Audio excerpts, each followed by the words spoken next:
Hello, beautiful souls. I'm Diane Dennis, RN, the evolutionary nurse. I help women elevate their emotional well being, reclaim their power, and return home to themselves, mind, body, and spirit. Today, we're talking about something that everyone carries, but no one knows what to do about it. In fact, most of us think that this is our normal. And it's a setup for being exhausted and over time developing some chronic conditions. So let's talk about it now. It's emotional trauma, holding emotional trauma in your body. And here's the ways we do it. Number one, we have pain. We have something called muscle clenching. We're just tight all the time. And what are we doing? It's our body's memory of being traumatized and bracing for what's next. And maybe you have so much emotional trauma in your life that you're not even aware of it because it's your normal, whether it's your job, a relationship, friendships. Environmental factors, it can be a multitude of things that are just always there. And so you're always clenched. What can you do about that? Well, that's not a state we want to be in. It's not relaxing. And it's really releasing hormones like cortisol and adrenaline that over time wear down our body's system. So what you can do is if you're not already participating in this in some way, remember to do this on a daily basis and multiple times a day. I want you to deep breathe in, deep breathe out. Exhale a in sequence of about 60 times, deep exhaling. Of course, you're going to inhale first, and you're going to feel so relaxed. At the end of that, you're going to think, I need to sit down and have a relaxing cup of tea. Absolutely, it will help. But you're doing two things. You're learning how to release tension. You're also remembering what a normal state of being, a relaxed state of being, a calm state of being feels like, and that's where we want to return. Now, the second thing that women do, and a lot of us carry this around, we have gut problems. When you're in fight or flight, you cannot digest. And what do most of us do? We eat on the fly. Or we're eating and we're multitasking. We're talking on the phone, we're working on our computer. I am so guilty of this. And then an hour later, your gut just feels like it's tied in knots. It's not digesting. Your body's not digesting. So I want you to eat slowly. I want you to eat when you're eating, make it a ritual that you're only eating and not doing anything else. I used to eat driving down the freeway. I mean, that was my break time was driving. That's not very good. We find out the hard way, don't we?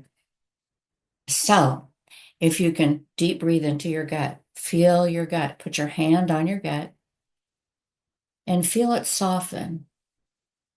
And always a good thing to do is talk to your body in loving and affirmative ways. Tell yourself you love yourself. Very important.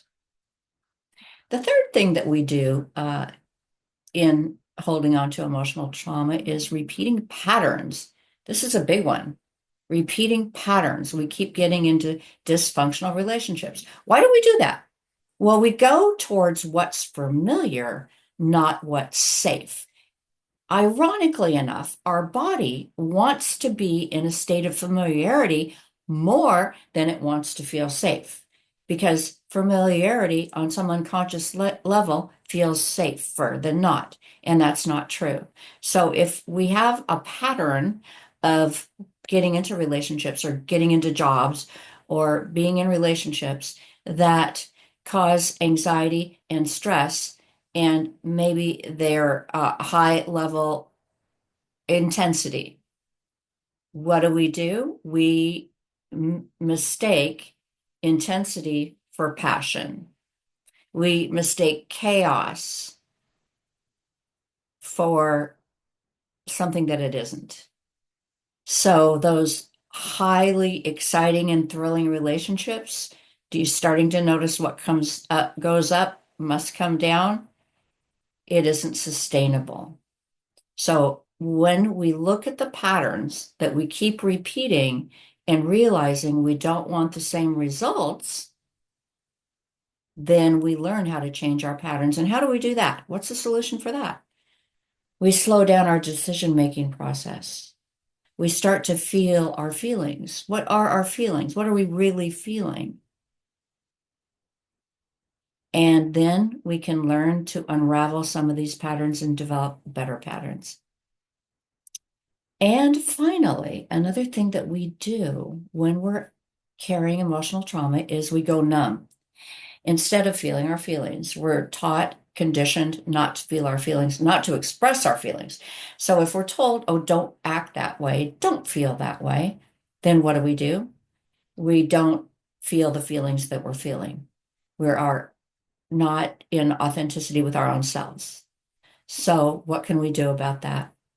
What we can do about that instead of going numb, because numbness is not a state that's helping us.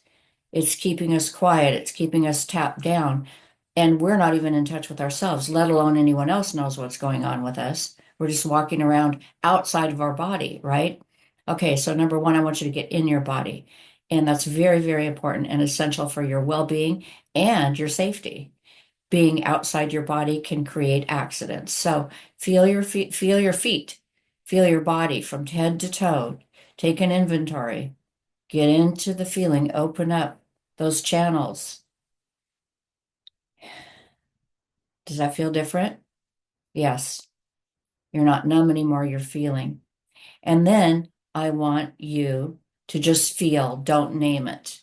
Don't assign a word, a feeling word to it. Just feel and notice what that feels like, what feeling feels like. Hmm. I feel anxious. Okay, what's that about? Now you can decipher that. You can dissect that. And this is a fabulous way to do it. Is what is so great about this is you can say, what am I feeling? Name it, identify it, and feel it. Now you're getting into your authentic self and getting back to your own power.